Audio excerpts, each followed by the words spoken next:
After 30 years, a former Soviet veteran decided to return to his abandoned farm in the remote wilderness of Russia. People laughed at him, convinced that only ruins, cold, and dead land remained there. But when he opened the doors of the old barn, he realized the farm was not empty. What survived there without humans for decades, and what secret from the Soviet era did this land hide? It changed his life forever and silenced everyone. Stay until the end, this story is stronger than you think. A gray sky hung low over the taiga. Snow mixed with rain slowly settled on the old road, as if time itself was trying to erase the traces of the past. Thomas Robertson sat behind the wheel of a weathered SUV, gripping the cracked leather steering wheel as if it might slip away. His shoulders were broad but slightly hunched, a habit developed from years of service and solitude. His face was angular, with deep wrinkles around his eyes and a heavy furrow between his brows.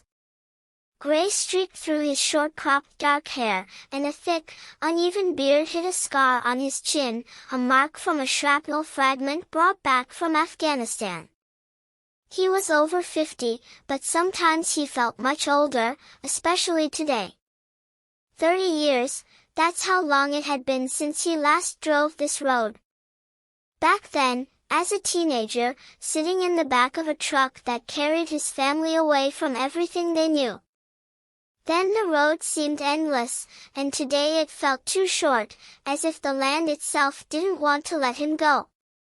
Thomas lived in an industrial city in the Urals, among concrete boxes, the noise of factories, and indifferent faces. He worked as a security guard, sometimes as a loader, avoiding people and conversations. After the war, he never learned to live among them again. Afghanistan left him not only wounds but also a constant sense of guilt, for those who didn't return, for orders that couldn't be disobeyed, for silence that became habitual. When he told the villagers he was returning to the old farm in the Perm region, people just smirked. "It's dead, Tommy," said Paul Clifford, a tall and thin man with a perpetually red nose and a sharp gaze. Once they ran barefoot through the fields together. "There's only rot and curses there. No one goes there." Others joined in with laughter, some crossed themselves, some twirled a finger at their temple.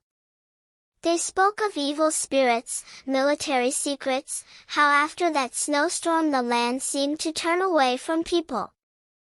Thomas didn't argue. He never argued if he knew they wouldn't understand. The road to the farm hadn't seen repairs in ages. Moss crept over the cracked asphalt, and in some places, the path sank straight into the ground. Through the mud, rusty tracks emerged, wide and heavy, like scars from tank treads, remnants of Soviet-era military exercises when this area was used without explanations or apologies.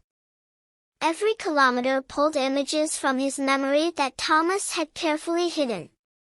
Dusty Afghan mountains, cries of the wounded, the face of Robert Wolfe, a young lieutenant with freckles and a foolish smile, who covered the retreat and never returned. Thomas still saw him in his dreams and woke up each time with the same question. Why am I alive? When the silhouette of the farm appeared ahead, he instinctively slowed down. His heart beat harder. The house stood, if you could call it standing. The roof had caved in, as if its spine had been broken in half. Windows gaped like empty eye sockets. Fence boards lay in the grass, bleached by time and frost. The barn leaned, as if tired of resisting the winds. Everything looked just as the villagers had said. Thomas got out of the car, his boots sank into the wet earth. The air was heavy, smelling of mold, old wood, and pine. He inhaled deeply, as if checking if this world was still alive. His father, John Robertson, was a sturdy, silent man with calloused hands and a habit of looking people straight in the eyes. He worked here all his life until one night crossed everything out. That very blizzard, officially a natural disaster, unofficially too strange. Military trucks, orders to keep quiet, hasty departure. Thomas didn't ask questions back then, he was too young. Later, it became too late. He approached the house and placed his palm on the doorframe. The wood was cold, rough, but familiar. For a moment, it seemed that if he closed his eyes, he would hear his mother Mary's voice, a short woman with soft features and light hair always tied in a braid. She knew how to smile even when it was hard. But around him was only silence. And yet, something was off, not empty, not dead. Inside Thomas rose a strange sensation, like on the battlefield a second before an ambush. The land seemed to watch him, waiting. He couldn't explain it logically, but instincts honed by years of survival whispered. There is life here. He walked around the yard slowly, attentively. The grass was trampled in several places, not chaotically, as if someone walked the same paths. Near the barn, the earth was softer, darker, fresh tracks. No, not fresh, but not as old as they should be. Thomas frowned, his fingers clenched involuntarily. Nonsense, he muttered to himself. But when the wind carried a faint, barely perceptible sound, like movement, like breathing, he froze. He didn't yet know what exactly was hidden behind the half-collapsed walls of the barn. He didn't know that the farm had survived 30 years without humans. He didn't know that this land really waited for a return. He only felt that the road had led him not to ruins, but to a beginning. And the question he feared to formulate was already pounding in his head. Who or what had managed to survive here all these years? Thomas stood at the entrance to the half-ruined barn, not daring to take a step inside. The wind rustled through the cracks in the walls, and again he imagined movement, as if the building itself was breathing. He grabbed a flashlight from the car, a heavy military one with a worn body, the same as he had in Afghanistan.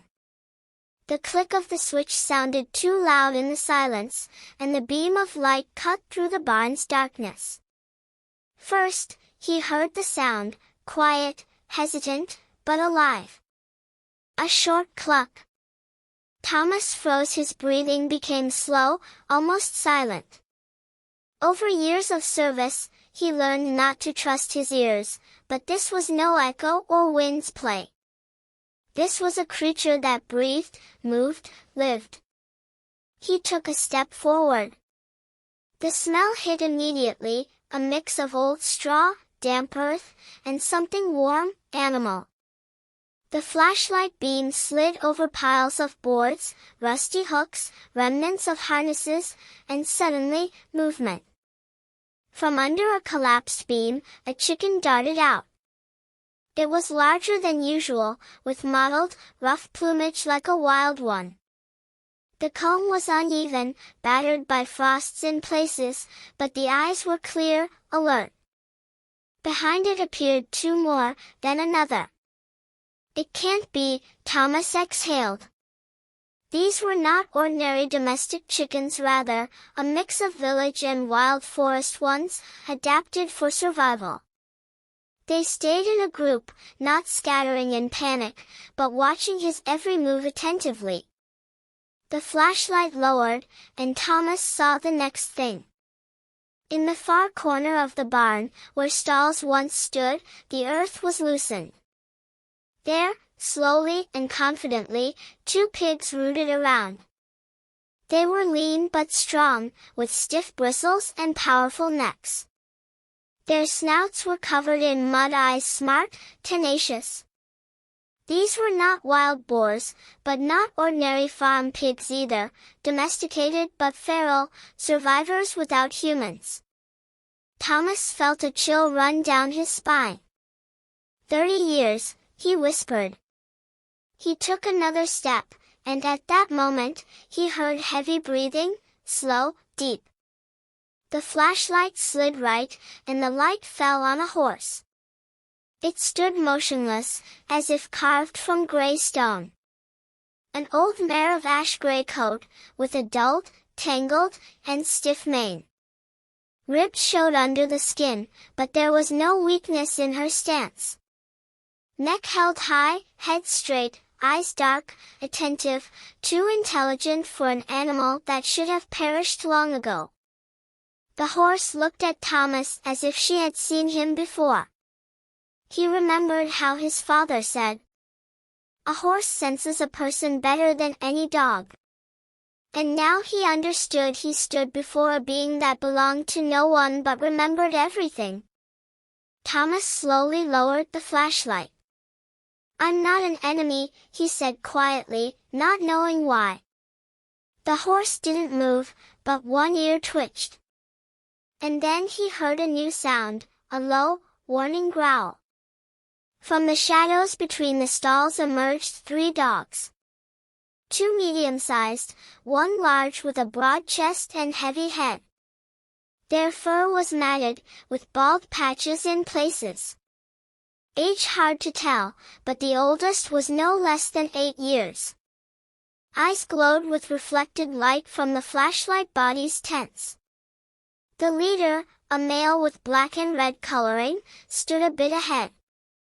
His muzzle was scarred by old wounds. Such a dog doesn't bark without reason. Such a dog has survived much. Thomas didn't move. He knew this language. He had seen it in the mountains, in night watches, where any sudden movement meant death. "Easy," he exhaled. The dogs didn't attack, they just stood, assessing. And then, as if on signal, shadows flickered from under piled boards, cats, thin, flexible, with dirty gray fur. There were at least 4. They didn't approach but didn't flee either. Thomas suddenly understood. This wasn't a pack or a herd, this was a community. Each knew its place, chickens up on the beams, pigs at the ground, horse in the depths like a center of gravity, dogs as guards, cats as shadows controlling small pests. An ecosystem arisen without humans. 30 years without a master. A feeling akin to reverent fear washed over him. "You stayed?"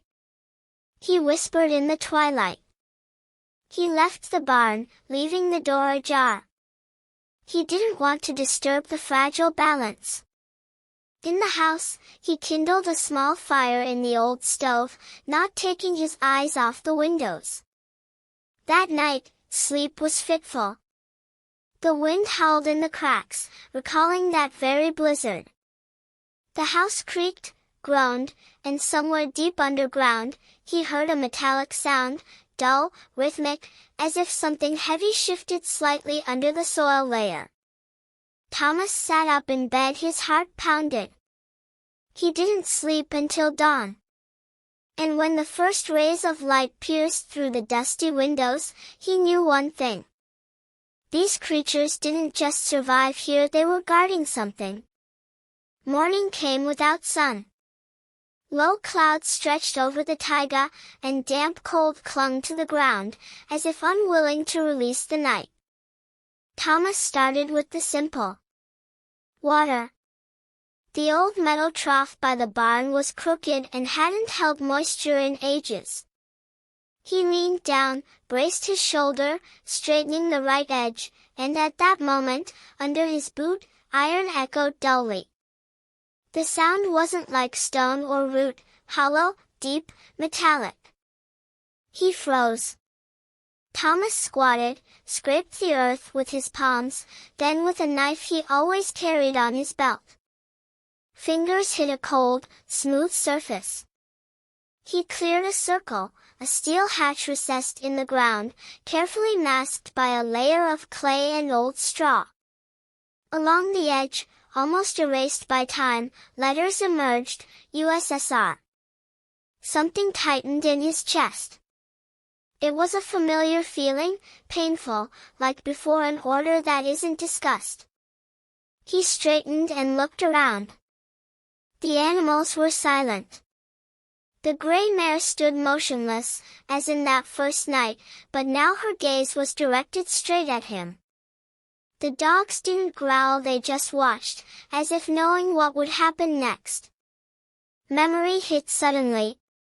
Father John Robertson, short, sturdy, with thick mustaches and perpetually pursed lips.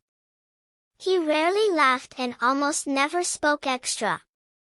In the village, he was respected for his silent reliability. On rare evenings when Thomas was a boy, his father sat at the table cleaning tools slowly, thoroughly, as if preparing for something that couldn't be named aloud. John worked in technical support, as he said, but sometimes military vehicles without plates arrived. Sometimes he left at night, and to questions, he answered the same. The less you know, the longer you live.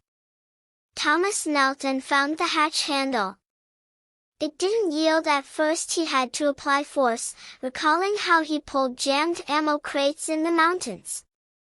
Metal creaked, and from under the lid wafted dry, stale air.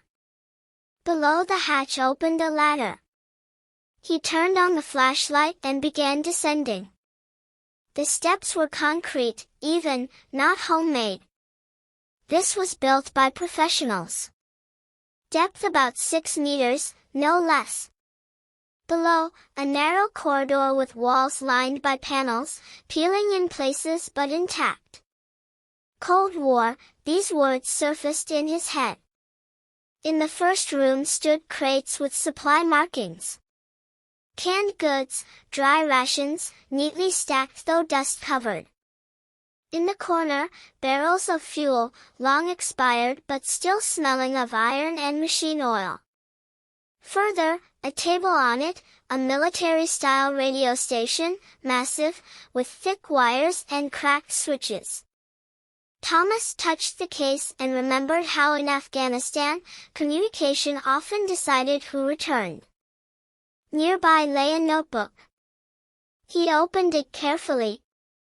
Ciphers, diagrams, dates. The handwriting was neat, strict, his father's handwriting. Thomas recognized it immediately by the slant of letters, how the T was underlined slightly above the middle. He sat right on the concrete floor and began reading. The entries spoke of a temporary storage and transit point, of cargoes that couldn't be officially recorded, of routes that existed only on paper, hidden here, and of a project whose name was crossed out with a thick line. Project closed. Liquidation. Further, dates. The coincidence hit like a blow to the head, that very winter when they were forced to leave, when military entered the village, when evacuation was announced due to an anomalous storm, when people were told not to return. It wasn't a natural disaster, it was an operation. Thomas felt cold climbing his spine. His family didn't flee from snow, they were removed to close the place, so no one would ask questions, so the secret would go underground with this barn. He closed the notebook and exhaled. The air in the bunker was dry but oppressive, too many years of silence stored here. When he climbed back up, the day was already leaning toward evening. The light was dim, gray. The animals were still in place. The dogs approached closer but didn't cross an invisible boundary. The gray mare stepped forward, snorting quietly. In her eyes was no fear, rather, expectation. "You knew," Thomas said quietly. "You knew all this time." He closed the hatch and carefully masked it back. The earth fell into place, as if nothing had happened. But inside him, something had already changed. That night, he barely slept. The wind battered the walls, and every creak seemed a step.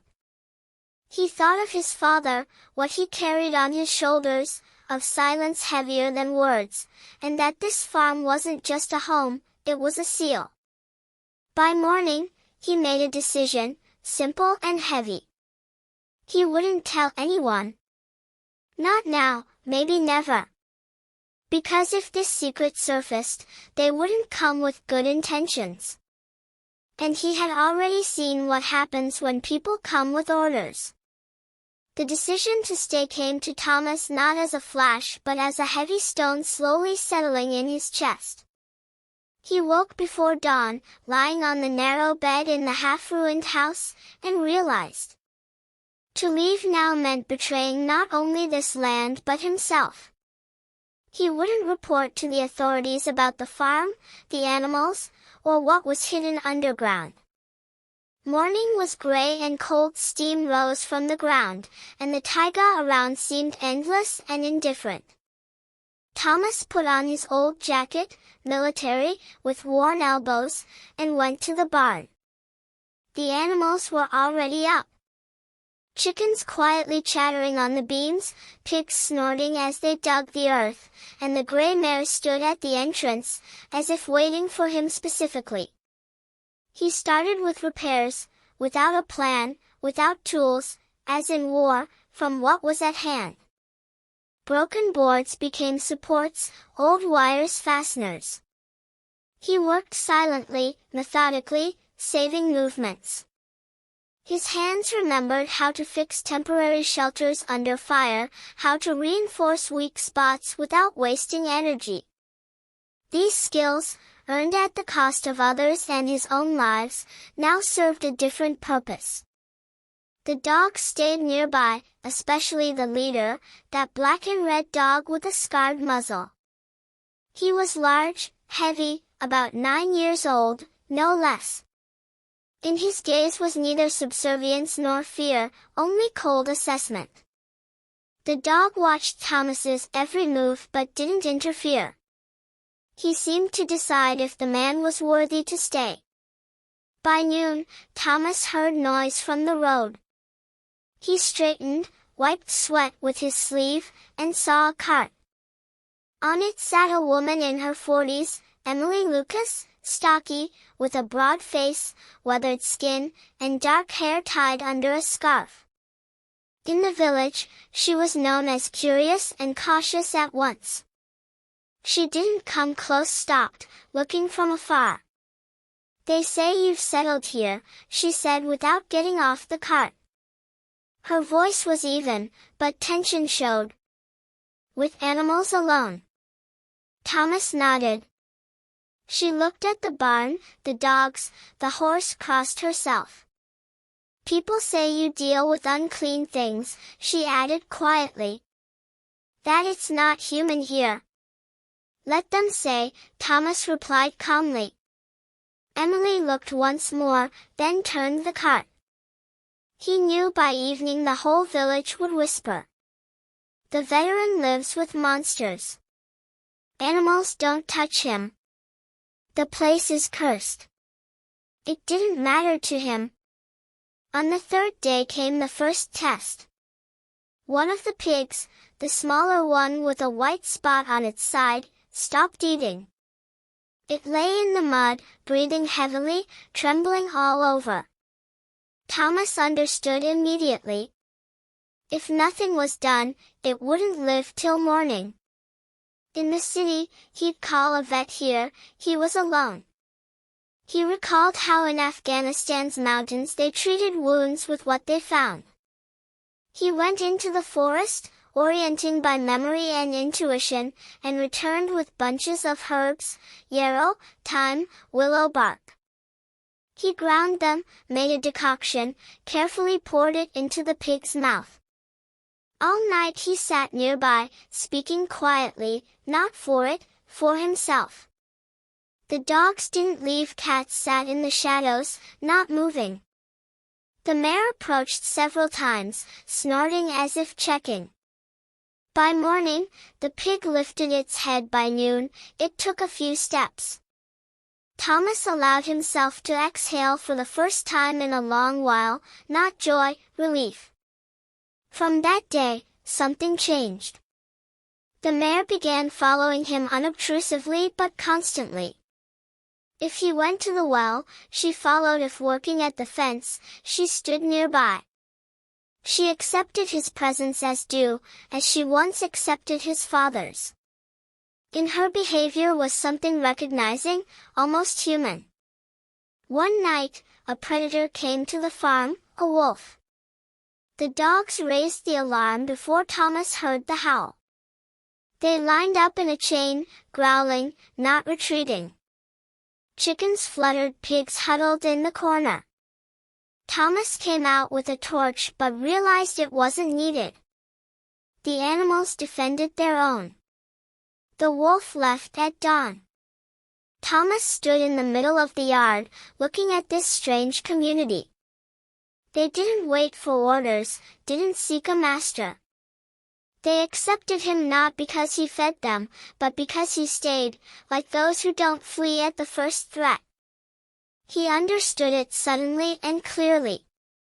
He didn't own this place, he was accepted. And this feeling was stronger than anything he knew after the war.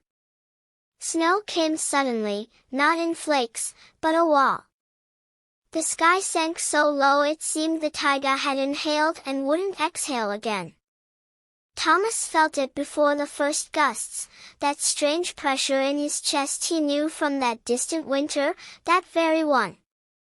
He left the house and saw the forest line dissolving, as if someone erased the world with an eraser. The wind grew, cutting his face, and in each whistle, the past echoed. Again, he exhaled. Chickens darted on the beams, pigs grunted anxiously. Dogs lifted heads and growled toward the forest. The gray mare shifted from foot to foot, her flanks rose faster than usual. She was no longer young, 15 years, maybe more, but held herself with stubborn dignity. In her eyes, Thomas saw not fear, memory. He knew the barn wouldn't hold. The hasty supports were for ordinary wind, not what approached now. Thomas rushed to the gates, tightening ropes, wedging clinches, securing all that could collapse. Fingers numbed, skin on his face burned, breathing faltered. The wind strengthened, snow hit his back, crept under his collar, covered tracks instantly. One barn wall groaned, boards bent as if a giant hand pressed from inside. Inside. He shouted, though he knew animals understood no words. Dogs herded chickens deeper themselves, pressing against pigs, pushing with bodies. It wasn't training or command, pack instinct. The mare suddenly stepped to Thomas and nudged her forehead into his chest, as if demanding he follow her. He understood. The bunker. With difficulty, almost blindly, he reached where the hatch hid under earth. Wind knocked him off feet, snow blinded eyes.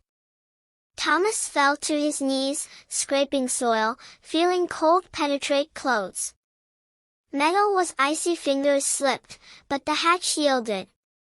Quick, he whispered. Dogs descended first, then pigs, heavy but without panic. Chickens, pressed to Thomas's body, trembled but didn't struggle. The mare lingered, she didn't want to go. Thomas grabbed her bridle, looking straight in her eyes. I'm with you, he said quietly. She went. Below was cramped, cold, and dry. Concrete walls echoed dampness but shielded from wind. Thomas closed the hatch, secured it with whatever was at hand. Darkness became dense, almost tangible. He turned on the flashlight, light trembled. An hour later, he realized he trembled himself, not from fear, from cold. Moisture-soaked clothes, breathing became shallow.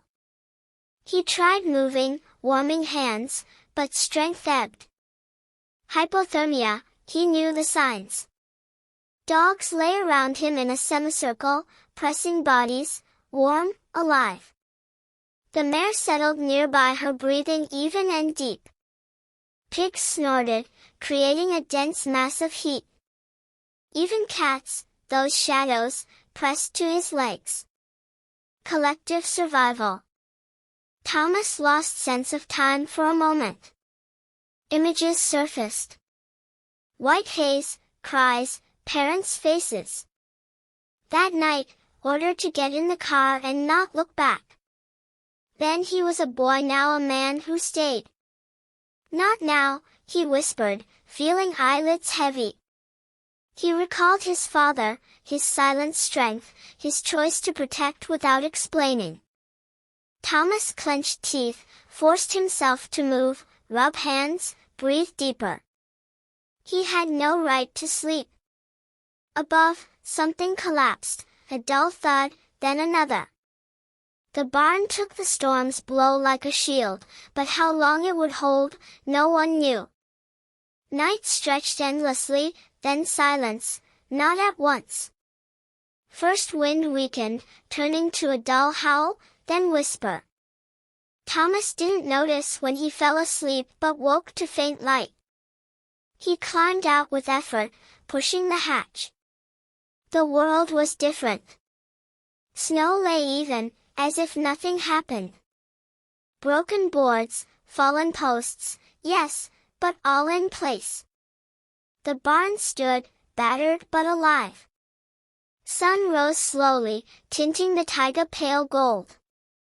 Thomas sat right in snow, hands trembled, lips blue, but he laughed, quietly, hoarsely. Dogs jumped out after, wagging tails, chickens clucked, pigs emerged snorting. The mare came last, stood beside him, nudged her muzzle into his shoulder. History didn't repeat.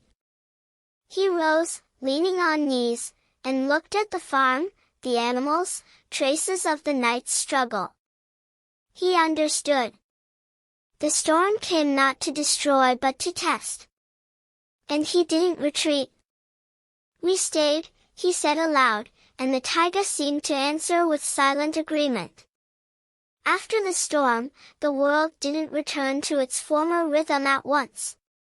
Snow lay heavy, for long roads remained hard to pass, and in the village, people whispered as if the taiga itself listened to every word. The first came not from curiosity but need. One evening, Thomas heard wheel creaks. To the farm slowly drove an old Niva.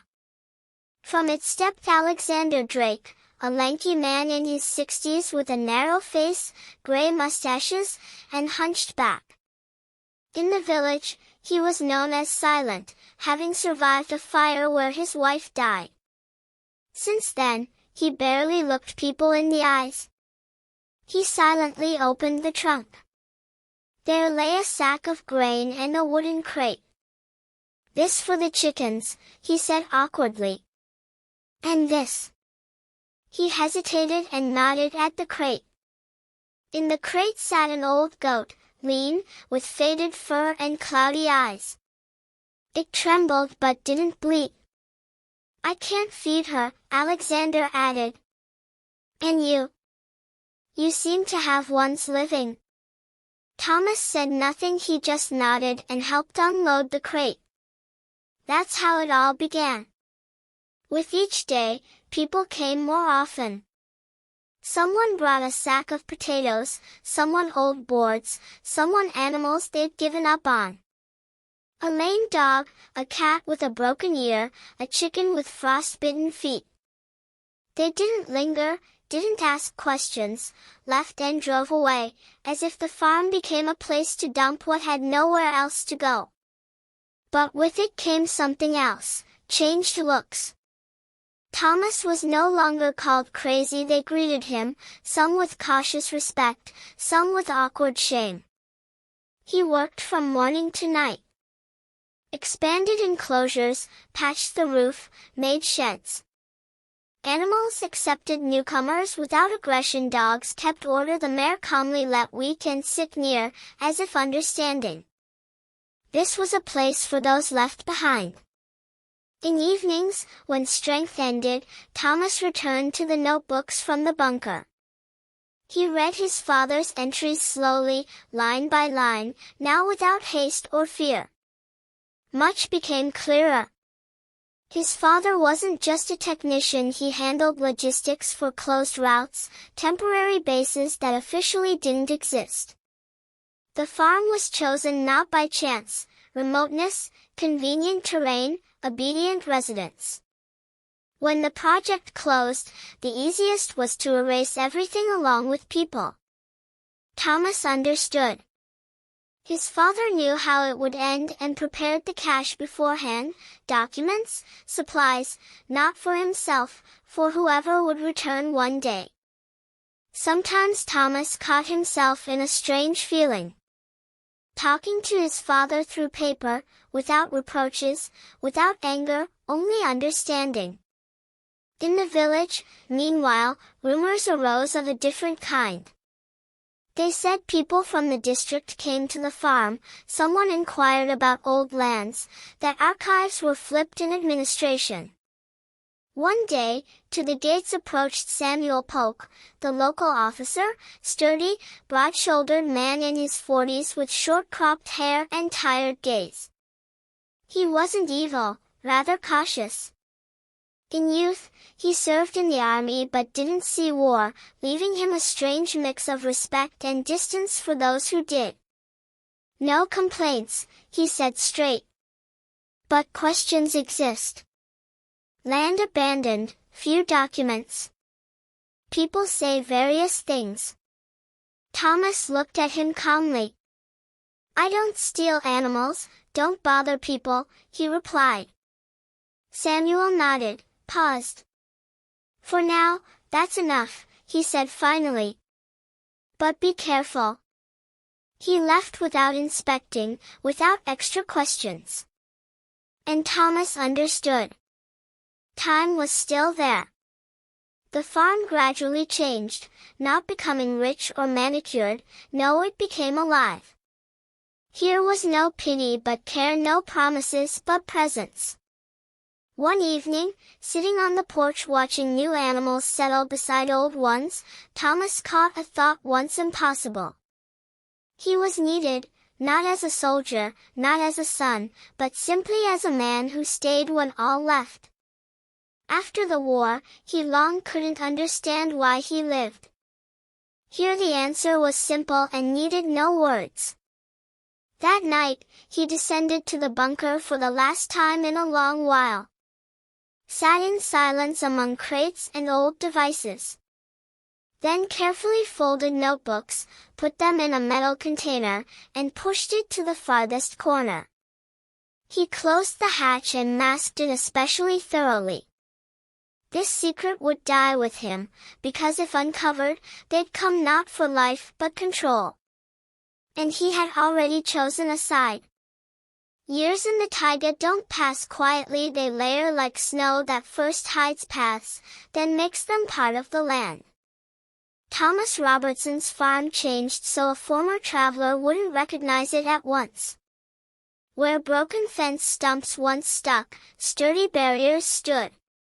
The barn, still pieced from mismatched boards, held confidently, like an old soldier who survived too much to fall. Land around was plowed, cleared, and even harsh taiga grass retreated, yielding to pasture. Thomas himself aged. Hair almost fully gray, beard thicker and longer, movements slower but precise.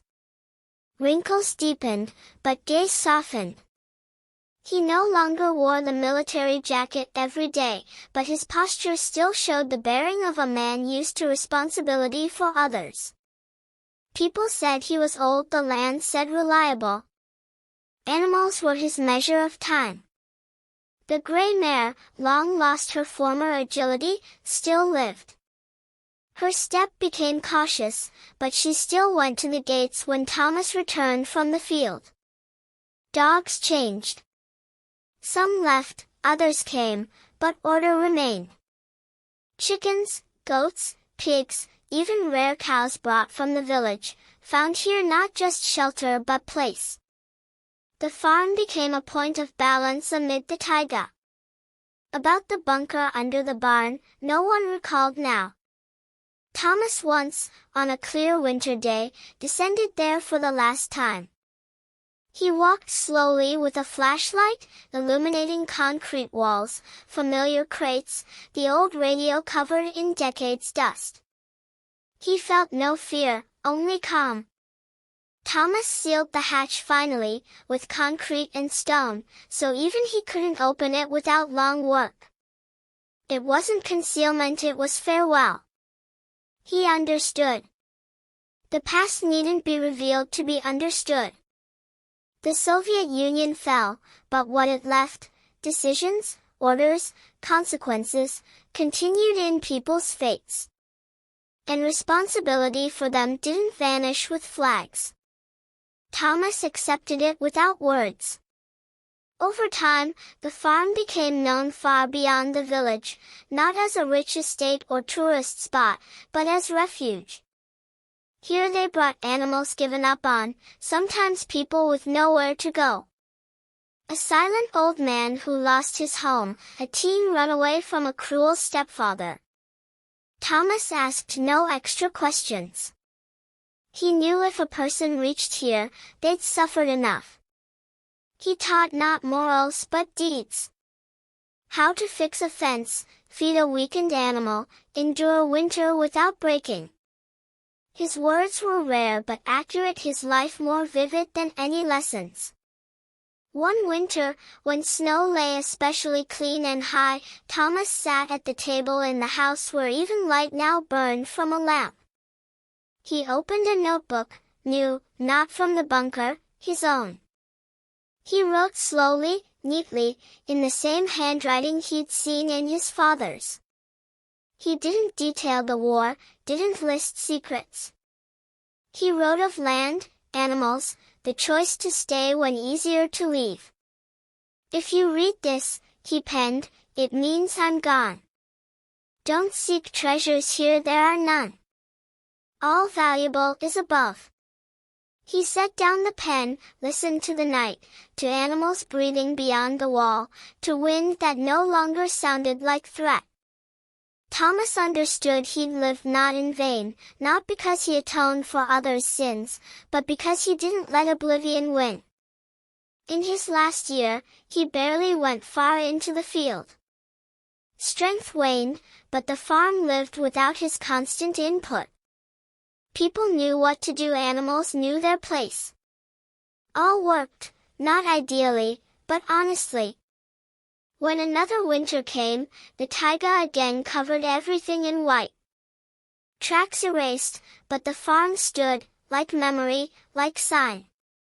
Thomas Robertson died quietly in sleep, in the house once ruins. They buried him at the edge, near where pasture and barn are visible. No speeches, just snow, wind, and a few people who knew they lost more than just a man. But his work didn't go with him. The farm continued accepting those abandoned, and everyone crossing its gates felt the same. Here they wait, because some places don't die, they just wait for one daring to return. Sometimes miracle comes not with thunder and light, but quietly, through land, through loyalty, through choice not to leave. Thomas didn't become a hero in the world's eyes, he simply stayed when easier to turn away. And perhaps that's where God's will was. The Lord doesn't always remove storms from our path, sometimes He gives us strength to pass through them, to see that even what's forgotten and left can revive if returned to with a pure heart. In our daily lives, we too often leave something behind. People, dreams, faith, ourselves. But while alive, it's not too late to return, to home, to duty, to love, to God. If this story resonated in your heart, share it with those struggling now.